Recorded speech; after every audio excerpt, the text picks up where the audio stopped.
বিশ্বজুড়ে সবচেয়ে প্রভাবশালী ব্যক্তিত্বদের নিয়ে প্রতি বছর প্রকাশিত হয় সম্মানজনক টাইম 100 এর তালিকা। 2026 সালের তালিকা প্রকাশ করেছে নিউ ইয়র্ক ভিত্তিক এই সাময়িকী। শুধু জনপ্রিয়তার পরিমাপ নয়, টাইমের ভাষায় এটি এক ধরনের গ্লোবাল ইনফ্লুয়েন্স ম্যাপ, যেখানে স্থান পেয়েছেন সেই সব মানুষ যারা নিজেদের কাজ ও উপস্থিতি দিয়ে বদলে দিচ্ছেন বিশ্ব সংস্কৃতি, রাজনীতি, প্রযুক্তি ও বিনোদনের মানচিত্র। এবারের তালিকায়ও আলো ছড়িয়েছেন বিশ্বের বিভিন্ন অঙ্গনের তারকারা। সংস্কৃতি, সিনেমা থেকে শুরু করে সঙ্গীত ও সামাজিক প্রভাব, সব ক্ষেত্রেই যারা হয়ে উঠেছেন পরিবর্তনের প্রধান অনুঘটক।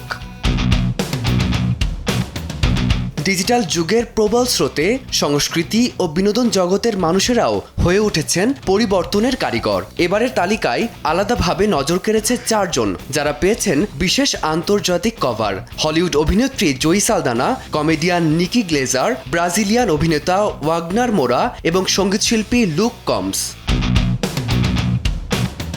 তালিকায় আরও রয়েছেন জনপ্রিয় হলিউড অভিনেতা ইথান হক, অভিনেত্রী Dakota Johnson, Kate Hudson. K-pop sensation জেনির উপস্থিতি জানান দিচ্ছে বিশ্ব সঙ্গীতে প্রাচ্যের আধিপত্য। এছাড়াও ইরানি নির্মাতা জাফর পানাহির অন্তর্ভুক্তি মনে করিয়ে দিচ্ছে যে শিল্প যখন প্রতিবাদের ভাষা হয়, তখন তা সীমানা ছাড়িয়ে যায়।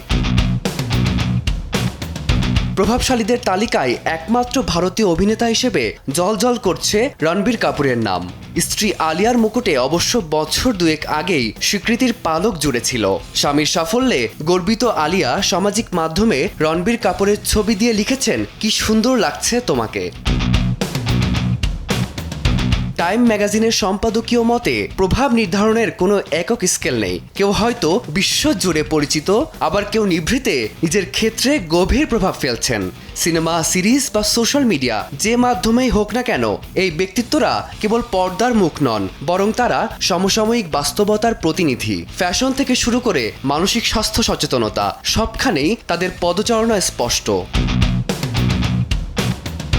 বিশ্বের এই প্রভাবশালীদের সম্মান জানাতে আগামী 23 এপ্রিল নিউ ইয়র্কে আয়োজন করা হচ্ছে টাইম 100 গালা। বিশ্বজুড়ে পরিবর্তনের এই কারিগরদের উপস্থিতিতে সেদিন রচিত হবে এক নতুন প্রভাবের আখ্যান। ফারদিন মাজহার, সময় সংবাদ।